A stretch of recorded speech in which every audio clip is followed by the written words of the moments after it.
So this build is actually sort of inspired by weapons by a company called Zombie Tool. They make kind of zombie apocalypse type swords and axes, and I think they have some stuff classified as pole arms technically. I don't know, their stuff's really cool, and I think they're all plasma cut and sanded to shape, but they really have that forged look and their stuff just looks amazing. And it seems to be pretty good quality for being kind of a zombie gimmick type thing. But it's also kind of expensive, so I was never able to afford it. But that's why I make my own stuff, because I can't afford this stuff. Anyway, I got this chunk of leaf spring here, and I'm going to forge it out into a kind of a hog splitter sword type thing. I don't know what I'm going to call this, but all I know is it's going to be big and it's going to be epic.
Okay, after the blacksmithing is done, I'm gonna go to a grinder and refine my shape a little bit. Gonna cut this off at an angle, give it more of a, I don't know, a cleaver look. I don't know, it's what I'm basing off of has, so that's what I'm doing. Also, gonna drill some holes into the handle for my scale and grind in some bevels.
Okay, so now I have the blade actually made, forged, and fixed the handle after it bent a little bit. That was annoying. Fortunately, it's a big handle, so it was easy to fix out in the temper. Anyway, not important. I have this piece of hickory here that I'm going to use to make my handle. I already traced out my design. This is a little thicker than I want, so what I'm going to do is I'm going to cut this whole thing out with the jigsaw and just cut it in half by hand. I hate doing that, but with hickory, you really can't just use a jigsaw. Or, yeah, jigsaw. I don't know why I thought it was named whatever. Anyway, long day. So I'm going to go ahead and just cut this out and then cut it in half. And then drill holes, so that way I can pin it.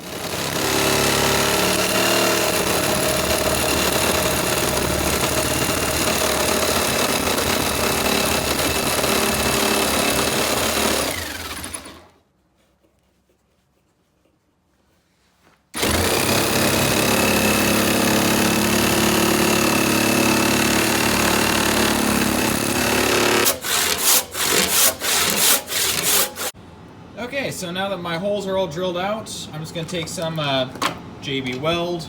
Gonna need more than that. I just have to open up the container. And then I'm just gonna, well, glue it together. And I'm just put a bit of glue on my pin, or a little glue on these steel pins, and then put those through the hole. I'm not gonna film that because I forgot my tripod, but basically imagine me taking an equal part of both of these, putting it on here, smearing it across the whole thing, sticking that on, putting glue on my pins, sticking those through, and then clamping it. And you pretty much get the picture of what I'm doing.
Okay, so after my handle is completed, the only thing left to do is sharpen the blade a bit.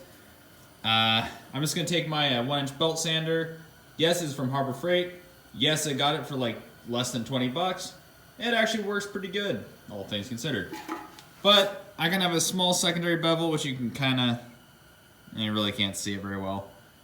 But it's there. I mean, the edge is pretty all over the place.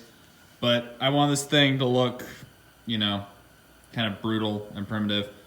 Honestly, this is like something you'd find some sort of something from Dark Souls using, which I love the aesthetic of those games. So I'm gonna use it. Not gonna lie, in one hand, this thing is really heavy. Two hands, it's pretty manageable, but like this, it's got some heft. The balance is, let's see if I can do this on camera. Like right about there. Again, hard to hold. So it's balanced actually about like most swords would be, but it also has a long handle and a lot of heft to it, which sort of swing off the left hand. Anyway, I'm gonna put a little bit of sharpening on it. I probably won't make it, you know, razor sharp, and I might just do the belt sander and call it good. I've already been playing around with this because why not? And this end here is actually pretty dull. I mean, if I were to run my finger along, I'd probably cut, but really, if I just kind of run my finger across it, it doesn't really bite in or anything like it should. But it's still able to do some pretty massive damage on stuff just because of how big the blade is. It functions more like a long axe as opposed to a sword. So it being sharp isn't really necessary, but I still want an edge to it just so it actually, you know, cuts. I want to see if I can cut a phone book with this. I don't know if I can, but it'd be cool if I could.